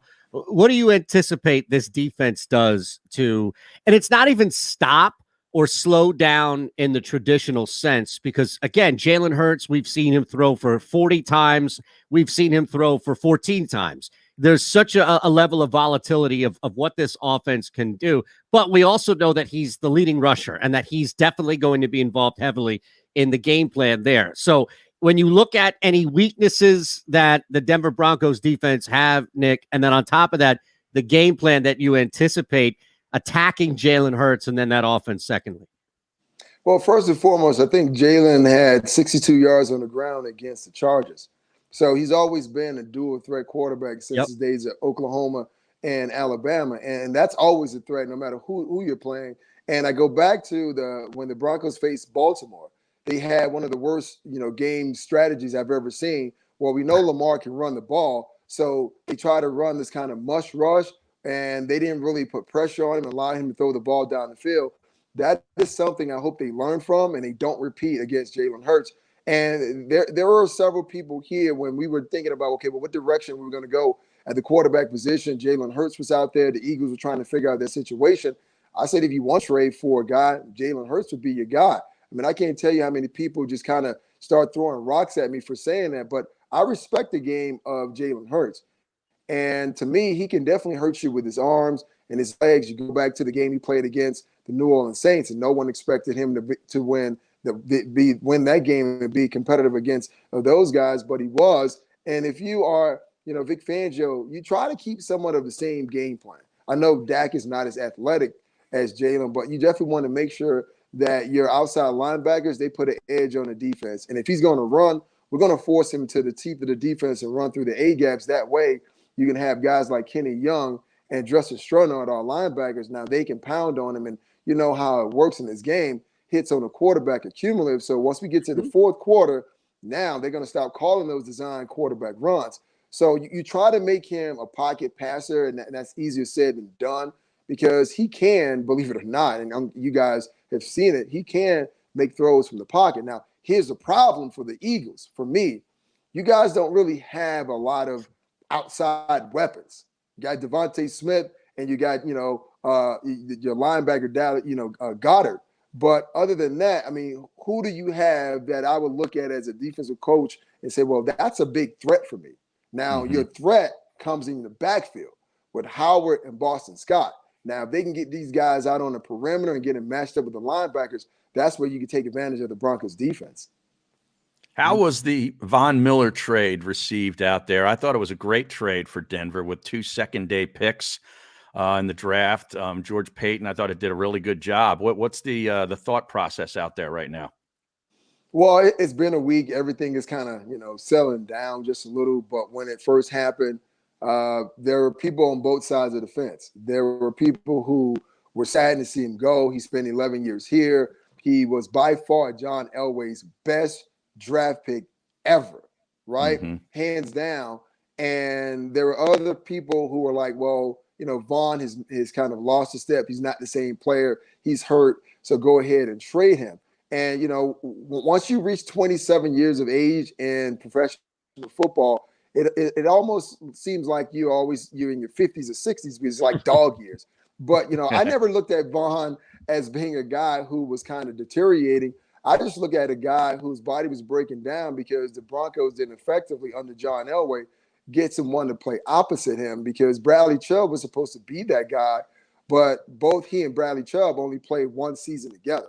After that, it was just either Chubb by himself or Vaughn by himself. And one of my studio counterparts, we had a discussion in our war room. Brandon Stokely said, well, hey, he was always advocating for Vaughn to be traded. And that was kind of wild because, hey, you played with Vaughn and you speak of another guy in this particular way. And he said, well, Vaughn, once again, his skill set had diminished. I said, well, let's look back at the Thursday night football game against the Cleveland Browns, where they just ran roughshod over the Broncos. I mean, what Kevin Stefanski did was something that we see not only happen to Vaughn, but you do it to a lot of elite pass rushers. You take that tight end, sit him off the ball, you chip him, and then now you have the tackle to block him. So that's what was happening to Vaughn and why his numbers were down. But I still think he is one hell of a pass rusher. As a player that played this game, I am happy that George Payton did him a solid. Instead of sending him to a team that wasn't in contention, they sent him to a Rams team that, I guess, last night against Tennessee, they didn't look like they were contending for anything. But I'm sure that Sean McVay would definitely right that ship. But he's in a great place. We're kind of coming to grips with it. And I'll tell you this, I think the emotional side of that affected the team. And a lot of those young guys who got a chance to play yesterday in Dallas, it inspired them to go out and take advantage of the opportunity, and that's what they did. Nick Ferguson on Twitter, at Nick Ferguson _25. As you can see, the Nick and Cecil show, 6 to 9. Now, that's Mountain Time on 104.3 The Fan. I don't think that's too late, especially local time. Who's out there bitching on our chat that you were on too late locally? That's evening right there. That's 6 to 9 local time. That's not late at all, Nick. Well, see, you know what? It's the fans saying that our show is so good they want it on earlier. Earlier. Right? That's Got all. it. Yeah. Yeah, Got it. that's all it is. And look Okay. at the way I look at it, they're still showing some love. But hey, if you out there, you still can, whether you're in your car, you're on your Alexa, when you get home, you can still turn the TV on and still play the Nick and Cecil show. So let me ask you this. We have to talk about this interview that you did as well that caught fire, and rightfully so, where you spoke with Megan Imbert, who is part of a greater suit here, bringing on a complaint to both Washington and the NFL. Before that, I am curious just to kind of look beyond this weekly matchup or this weekend's matchup against the Eagles and the Broncos. Who's the best team in the NFL right now? Wow. You know what? That's kind of a toss-up. It all depends week to week. Like at one point it was Arizona, and we saw what happened to them. And then it was the Rams started to believe it was them. And then we saw what happened with Tennessee. And then after that, my third team was the Buffalo Bills, but they were beaten by the Jacksonville Jaguars in a baseball score. So right now, it's kind of a toss-up. I really don't know at this point. And this is the thing that makes this game so great. And the fact that we have 17 weeks now instead of 16 weeks, no one has really separated themselves from the pack, and everyone is kind of mashed together. You still have teams in a division or in different conferences that are really close and really tight. So unlike other years when we watch football and we say, okay, by week 10, we already know, well, the cream is already rising to the top. Right now, we have no idea because when you think about the Tennessee Titans, no Derrick Henry. That was kind of the linchpin of their offense. And they go into, SoFi Stadium, and they not only punched the Rams in the mouth, they punched them, they slammed them, they suplexed them, anything you want to do. Jimmy Stupefied Snicker off the top rope. He did all of that against the Rams. And right now, they're looking like the best team in the NFL. But all you have to do is give it 1 week, and someone else is going to rise. It all changes. Yeah, you're right. Yeah, how surprised are you with what Kansas City's been doing thus far this year? I mean, kind of scuffling around, turning the ball over a lot, just not looking at all like the team that we've seen the last 2 or 3 years. Well, to be totally honest, I'm really not shocked because let's go back and watch the 2 playoff runs of the Kansas City Chiefs. The one thing that they were doing well were, they were not turning the ball over. They had excellent field position, and they were outscoring their opponents at a high rate. Now, all of those things disguise their defense that wasn't that great. The defense that gave up big plays, defense that they didn't do good against teams that had effective run games. But now you're not making those plays that you used to make. Those kind of Brett Favre improvisation plays that are those wild plays that we used to seeing, Patrick Mahomes make. He's not making those plays anymore, right? Those explosive plays down the field, we're not seeing them because when we look at Kansas City over the past 2 years, the explosive plays are the plays that put them in position to score points in the red zone because they were one of the worst teams towards the bottom as far as scoring inside the red zone. The reason was because a lot of their plays came on chunk splash plays. Those plays are not even there. And their defense is definitely getting exposed every week. And Sorensen, man, as a safety, man, it's disappointing watching him go out and play because he's giving up plays in the passing game and plays in the run game. So Spagnuolo is going to have to do something, but I do have a lot of confidence in Eric Bieniemy and Andy Reid that they're going to try to right the ship. When that's going to happen, I have no idea, but I know this team is more than capable of having one of those explosive games. So let's talk about this interview that you guys did as well, because I'm curious just how it came about and what you learned that maybe wasn't out there ahead of time, or just maybe not even specific detail, but just kind of what came from, because this has been a big story, especially with stuff leaking from John Gruden to Adam Schefter, stuff kind of leaking with people not directly involved with Washington, but around the team. How did the interview come about first, Nick, and then what really came from it in your opinion? Well, for me, the reason I wanted to do it because, the sports culture has changed significantly, or it's been the same, but no one's really been opening their mouth to talk about it.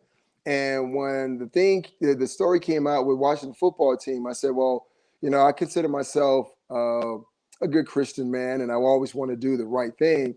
And I hate to see anyone, no matter white, black, male, female, anyone from the LGBTQ community, not really get their, equal rights or equal representation. So I sought, Megan out, and I wanted to interview her to get her story, because usually in a lot of these cases that, when someone comes out and they say, well, this is something that happened to me, instead of thinking about the people who committed the act and holding them responsible, we normally attack the person who's making the allegations. Well, why are you making the allegations? Why now? Why not then? Because we live in a world, even in the broadcast business and even in corporate America, when something happens to you, you want to tell someone, but you don't know who to tell, right? You want to go to human resources, but when you think of human resources, are they working for you or are they working for the company? So I wanted to hear someone else's inside point of view, and she did a great job of discussing it. It was a lot of things that she could not discuss. And the whole idea is that when situations happen like this, there are those NDAs, those non-disclosure agreements that keep individuals from talking about situations. And we never hear about owners or organizations who have bad workplace culture because of the NDA. And just think about what we've seen over the past 2 weeks. You got the Cow Beat situation and the NHL, right? You got this going on in the NFL with the Washington football team and John Gruden's emails.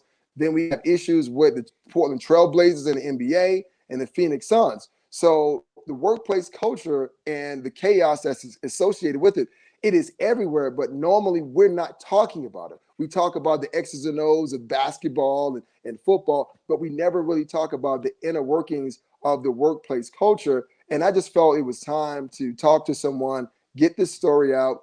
And if there are other men, women who have gone through this, that you have a platform to let your voice be heard. And I don't care who you are. You should not abuse your power over anyone.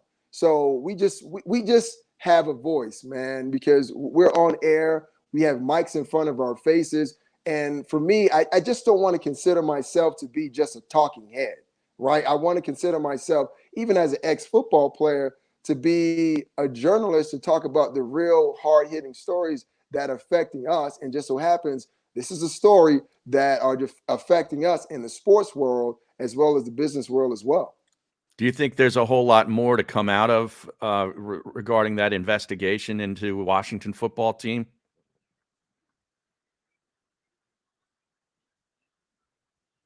Did Nick not hear me? No, I think he froze. Oh, he froze. Oh, okay. Oh, man. Did you hear us, Nick? Okay, Hold on, you guys have me?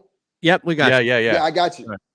Did you hear the question? I asked you do you think there's a whole lot more to come out of that investigation of the Washington football team? Yeah, I do, because with Congress getting involved and telling the NFL last week, hey, you got to hand us over everything that you have on this investigation, and the NFL didn't completely comply. And you have congressmen and congresswomen saying, okay, well, you need to comply because you don't want to have trouble with us, or as the kids say now, you don't want that type of smoke. Because the reason being, think about it. We go back to antitrust laws, right? It was kind of negotiated years ago, allowing the NFL to negotiate on behalf of all their teams instead of, the small market teams having to negotiate television deals for themselves. So the NFL, they have that ability to negotiate, and they don't want to lose that. So if Congress is asking you for something, you give it. But here's where it changes things too as well, and it affects things here in Denver. Now, come 2022 of March, we may have a new owner here in Denver. And with these so-called congressional hearings that may take place, a lot of information is going to come out about owners. There are going to be people who are going to be named. And the idea to talk about, an episode of Jerry Seinfeld where they say, well, you never name names. In this case, you're going to have to, because this is why the NFL didn't want to continue the investigation. Like stopping with just John Gruden, that wasn't enough, right? The John Gruden wasn't John Gruden was a smoking gun. You're communicating with Bruce Allen, who's working inside the Washington football team. And there's 650,000, not 100, but 1,000 emails. There has to be some form of exchange that has taken place to incriminate someone. And it may even go back as far as the Colin Kaepernick situation. We don't know, but we need to get that information out so we know what's going on.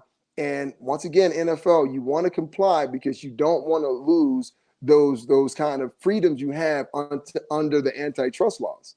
Yeah. Well, I see that you're a Heisman voter. Who's your leader in the clubhouse right now? Oh, see, as a Heisman voter, I can't tell you that. See, you have to wait. That's one of the things or perks of being part of the group. You're inside the group, but you can't tell anyone which way are you're going either way. Right. But I'll tell you It's like Fight Club. Let's talk. Yeah, it's like Fight Club, right? What's the first rule of Fight Club? Doesn't exist. Doesn't exist. Don't talk about Fight Club. Right. You don't talk about Fight Club. But here's what I will say as we talk about college football. I don't like the current format. I mean, the old BCS, I didn't really like that as well. But the current format where you only have 4 teams in, to me, you eliminate so many quality teams who can't really get in.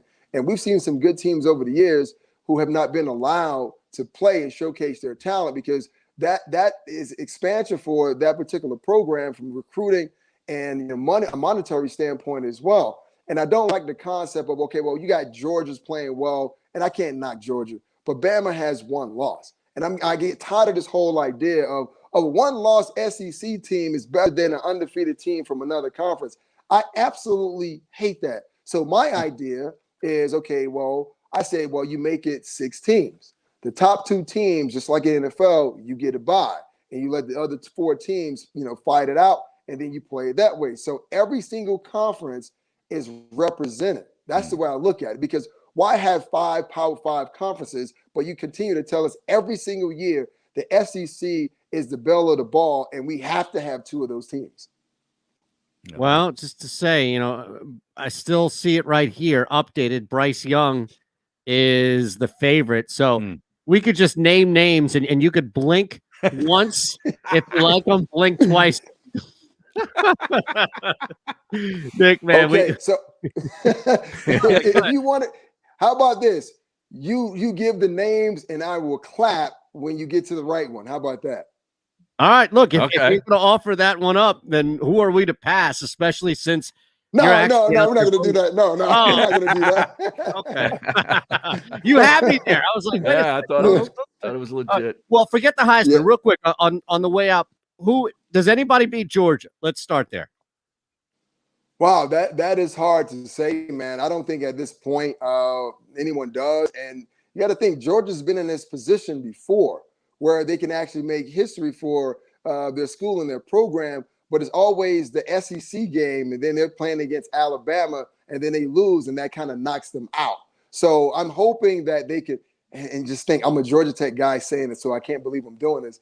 But at this point, I think they can run the table, and even facing Alabama in the SEC game, they have the ability to beat them. That defense, man, it's just, they're just playing out of their minds right now. And anytime in college football that you have a defense that can get after teams like that and smother them in the passing game and the run game, you have an opportunity. And once again, when you look at Alabama and you look at Georgia, usually Alabama is able to separate themselves due to the experience of their athletes, and they have all these 5-star blue chip ESPN 100 players.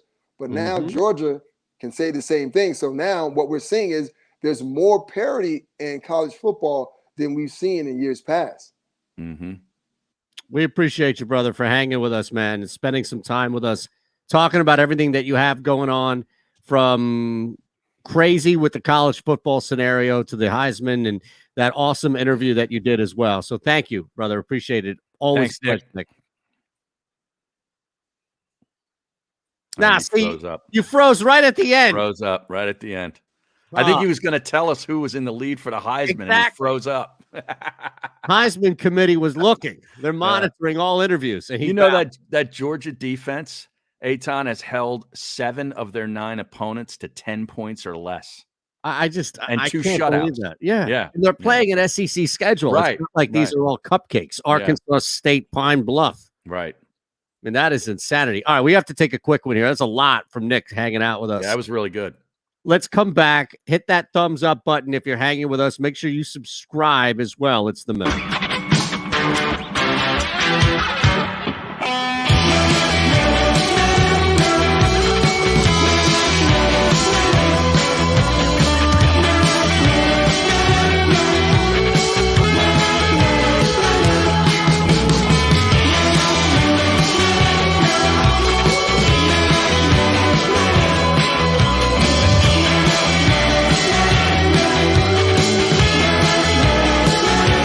At Stateside Vodka, every new customer gets the world's best rocks glass.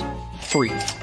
What's that? A rocks glass? You're telling me that bottle is cut in half? You could say that.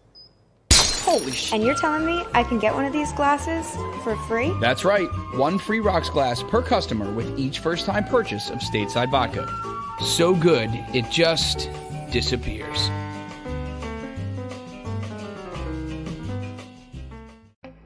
As a hard-working American, you've never experienced how tough life can be until now. A catastrophic injury while working on the job. A personal injury from someone else's negligence. Turned away by other law firms in the region who didn't bother to learn your story. It's time to meet the Fritz & Bianculli Law Firm and managing partner Brian Fritz. Badly injured? Call the Fritz & Bianculli Law Firm. Find out why they say, "We got this." Basketball is part of how we grew up in this city, and every morning, IBEW Local 98 members take their best shot, building this city, rescuing our community from decay, and inspiring the young men and women of the region to take pride in who we are, like the Hawks who will never die. Local 98 members love tradition. John Doherty, business manager of Local 98, says it this way: the best way not to forget where you come from is to never leave. The savoring taste of a good bag of beef jerky is so enjoyable at any time of the day, as long as you can find it. Here's what we suggest. Pure Bull Beef Jerky is our answer, and soon it will be yours. Locally produced in the Philadelphia region, this high-quality, healthy protein snack is easy to secure. Go to steersnacks.com, and you'll see hot garlic, tropical heat, Pure Bull dry rub, and our favorite, Huck and Fod. What's that? Huck and Fod. Go now to steersnacks.com. Go for the midnight dares. Go for the game. Go for the hits. Go for the fans. Go for the win. Go to Ocean Casino Resort. Book your trip at theoceanac.com.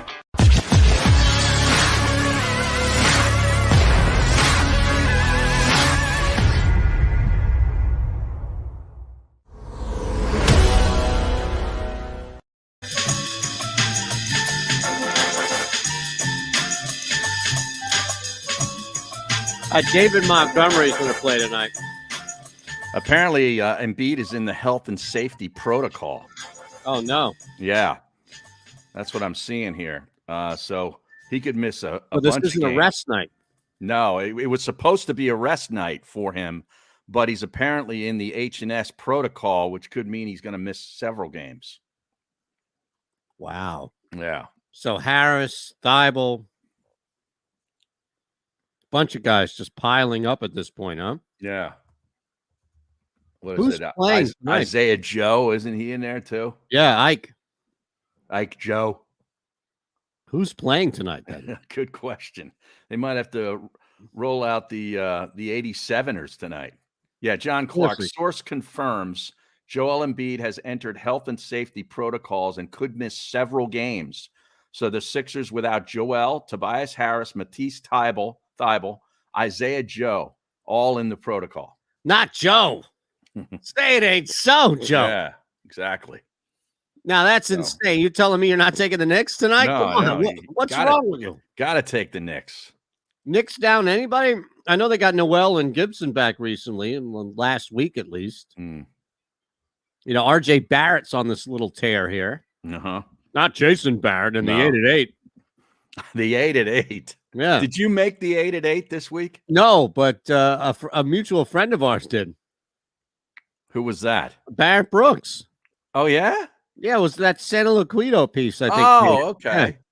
You thought I was talking about Stazak on that That's group what I text. thought. Yeah, that's what I thought. Or I just Lombo said- or something. We're on this group text now, and I just send random stuff to Stazak. Absolute disaster. Just to this see if thing is. Stazak, just to get the response. It's amazing. And he's the only one that responds to you. Barrett every now and again. Yeah, but Barrett sends me a text. What are they talking about?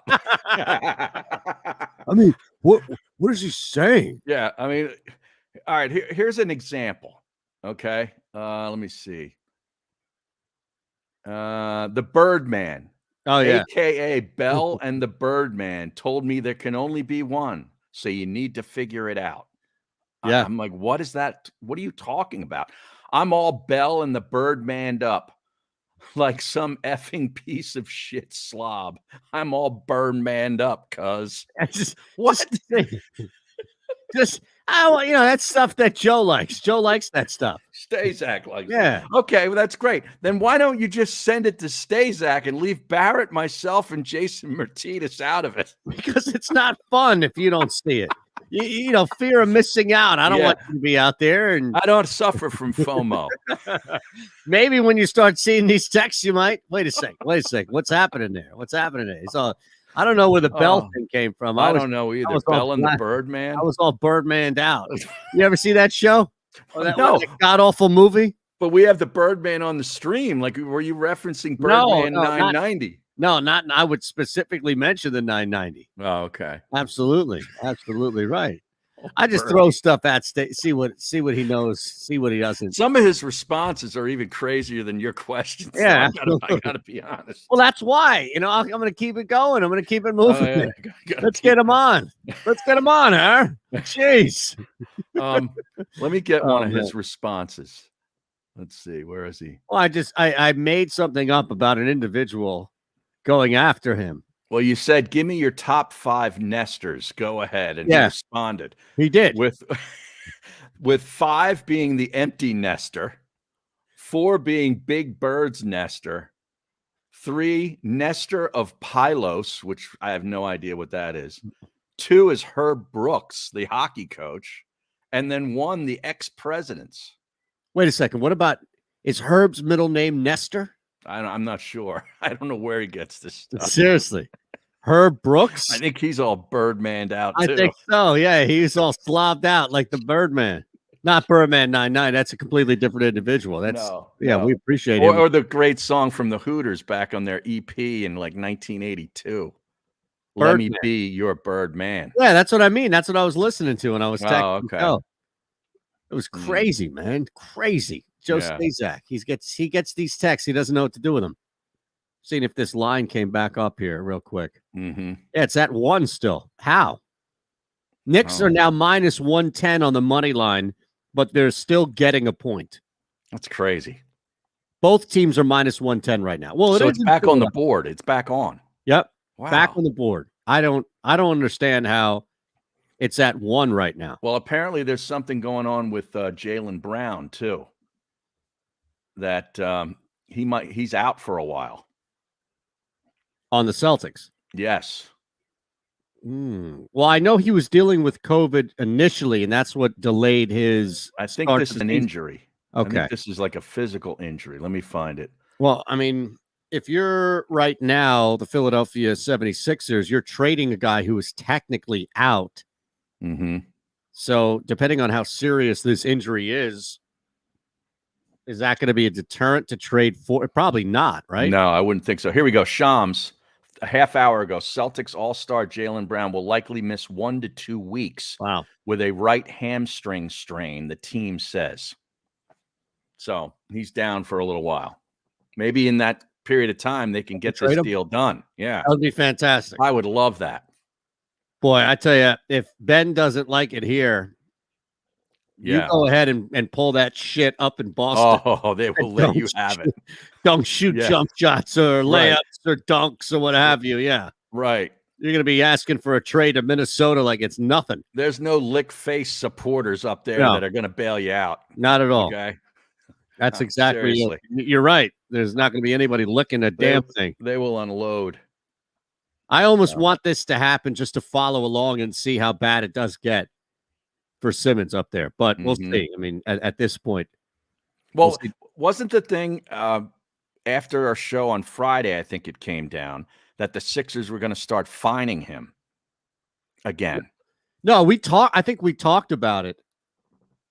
I remember talking about it. I think it came down Thursday. Oh, it was Thursday? Okay. Yes, because I remember. Well, actually, now I don't remember because it was in my column last week. Me referencing how Simmons would. Oh, you know what it was?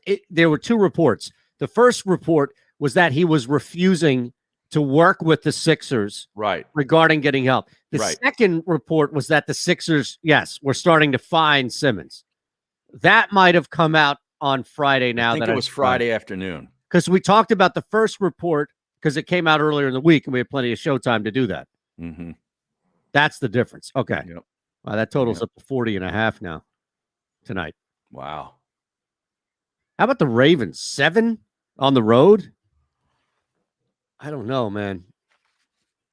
Don't know at Miami. It's a short week. Still no Tua.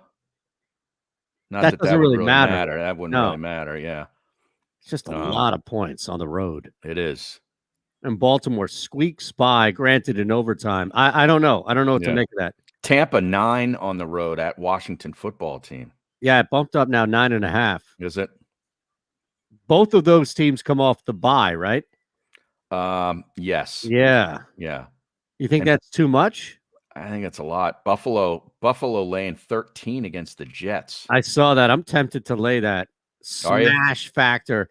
It's so much, man, on the road. But are they really going to have 2 duds, 2 straight games on the road? Well, they've had, I mean, you say they start out slow, right? They've had a couple of slow starts of late. Because I had them against Miami 2 weeks ago or whatever it was, and they were losing the game in the third quarter. And then all of a sudden they turned it on. I think they forced a couple of turnovers. They ended up covering the number.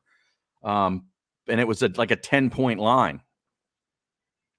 And I was you think they could get sweating down it out and then come back? Jets Bills halftime full time is plus 550. Yeah, I don't know. I mean, it's a 47.5 total.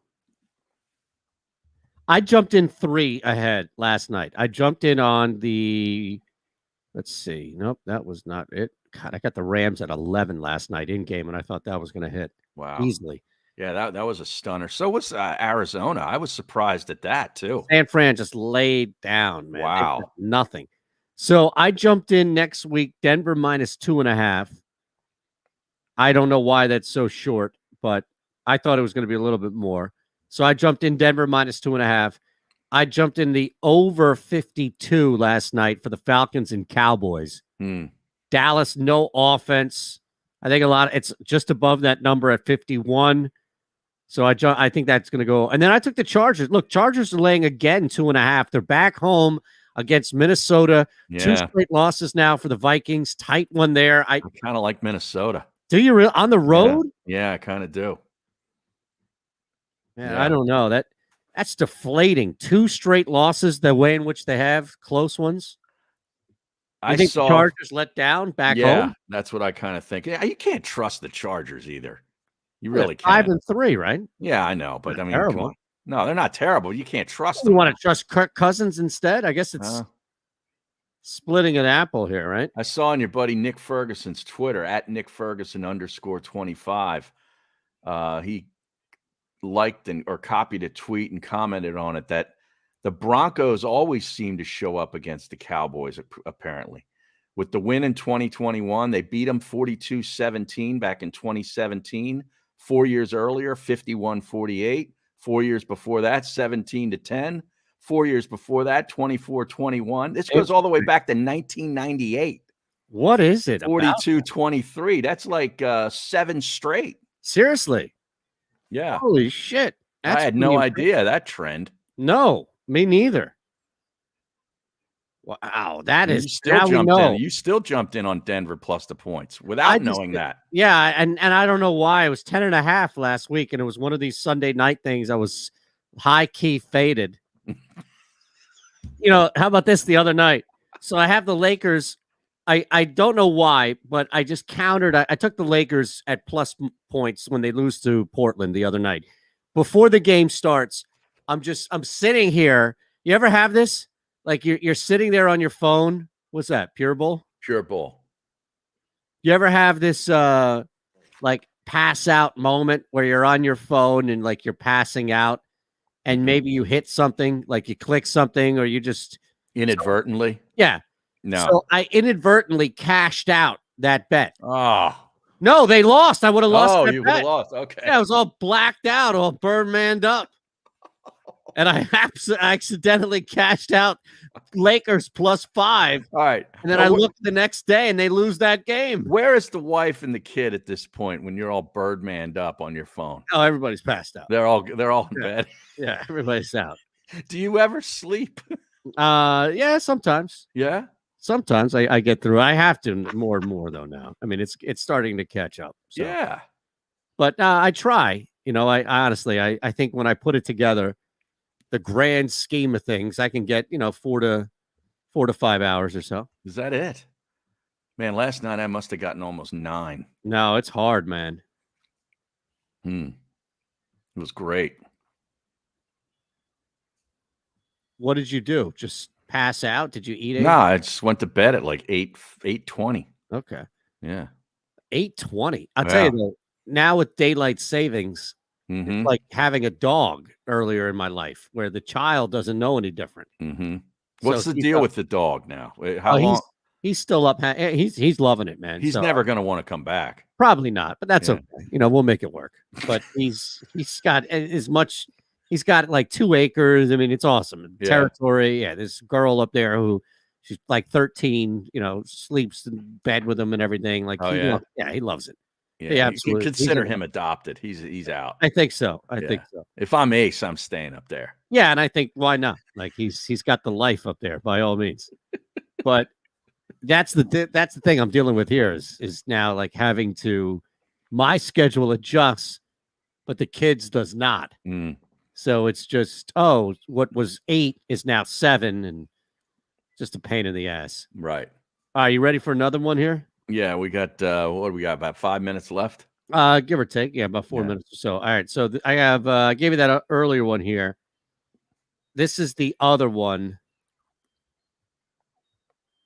1+ Justin Field passing touchdown, over 200 yards passing for Big Ben, under 104.5 rushing for Najee Harris, over 24.5 receiving yards for Allen Robinson, 7+ receiving yards for Zach Gentry, the tight end. Yeah. There you go. That's why is that so low?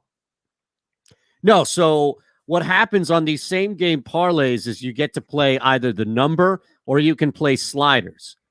So the sliders are like 7+, 9+, 11+, as opposed to it being an over under 11.5. Okay. So let's assume that Zach Gentry's number is 11.5, the over under. You can play slider. So if you play 7+, then you're sacrificing some odds on that. But if you build enough in the same game parlay, 5-leg same game parlay can get you +1,000 if you play it right, or it can get you +200. Yeah. Depending on how safe you want to play with the slide. This is way different than Barrett's kind of sliders. I was going to say that. Yeah. There's no crave case for these sliders here, Harry. All right? You don't have to drive 50 miles one way to get this slider. Nope. Although I do have to drive every now and again to place a wager in New Jersey. Oh, yeah? Yeah. Gotta go over the bridge and sit there like over the Tacony Palmyra? No, not even. No? I go, what's the one on the turnpike? I don't know if it has a name. I don't think so either. Yeah. But it has Turnpike Bridge. Exactly. It's the Turnpike extension. Yeah. And sometimes you don't even need to go over the river. You can go to like Bristol. Really? Right on the you can be that's right violation. Well, what do you want from me? I mean, how do they allow that? That's bad GPS. Same thing on 95. If you're on 95 and you're in traffic or you're stopped or you're not driving, I've done it before too, where I've been on the PA side and I've placed a wager on the Jersey. The geolocator is all screwed up and wow. Yep. All right, so we got Russell I was looking for this too. I guess it's off the board. What, next week's Packers Seahawks game? Yeah, where is that? I guess Russ is looking to come back this week as well. It was Green Bay -5.5, 49.5. It's over. It's off the board. It's off the board now. Okay. Holy shit. Because I guess Aaron could come back on Saturday, right? Just in time. He wouldn't be able to practice, but I don't know how big of a deal that is. No, you could have Russell Wilson and Aaron Rodgers back. Yeah. All right, we'll figure out what's going on tomorrow, the rest of the week here, as we inch closer to the Eagles and Broncos. Monday Night Football, we'll recap and talk a lot about that coming up. And Sixers, we'll see what happens here with another player, Joel Embiid, now added to the protocol. All right, we'll see you all tomorrow. Have a great day. Hit that thumbs up button. Make sure you're subscribed to the JAKIB Media YouTube channel.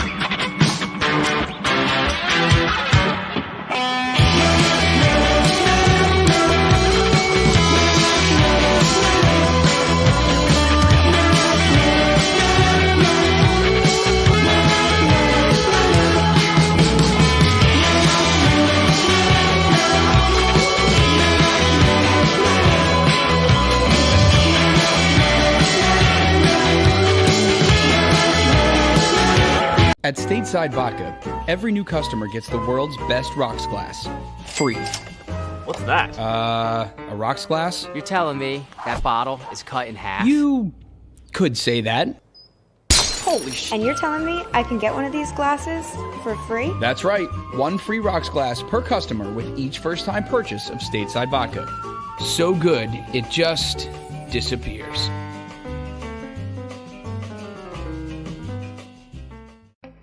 As a hard-working American, you've never experienced how tough life can be until now. A catastrophic injury while working on the job. A personal injury from someone else's negligence. Turned away by other law firms in the region who didn't bother to learn your story. It's time to meet the Fritz & Bianculli Law Firm and managing partner Brian Fritz. Badly injured? Call the Fritz & Bianculli Law Firm. Find out why they say, "We got this." Basketball is part of how we grew up in this city. And every morning, IBEW Local 98 members take their best shot, building this city, rescuing our community from decay, and inspiring the young men and women of the region to take pride in who we are, like the Hawks who will never die. Local 98 members love tradition. John Doherty, business manager of Local 98, says it this way: the best way not to forget where you come from is to never leave. The savoring taste of a good bag of beef jerky is so enjoyable at any time of the day, as long as you can find it. Here's what we suggest. Pure Bull beef jerky is our answer, and soon it will be yours. Locally produced in the Philadelphia region, this high-quality, healthy protein snack is easy to secure. Go to steersnacks.com, and you'll see hot garlic, tropical heat, Pure Bull dry rub, and our favorite, Huck and Fod. What's that? Huck and Fod. Go now to steersnacks.com. Go for the midnight dares. Go for the game. Go for the hits. Go for the fans. Go for the win. Go to Ocean Casino Resort. Book your trip at theoceanac.com.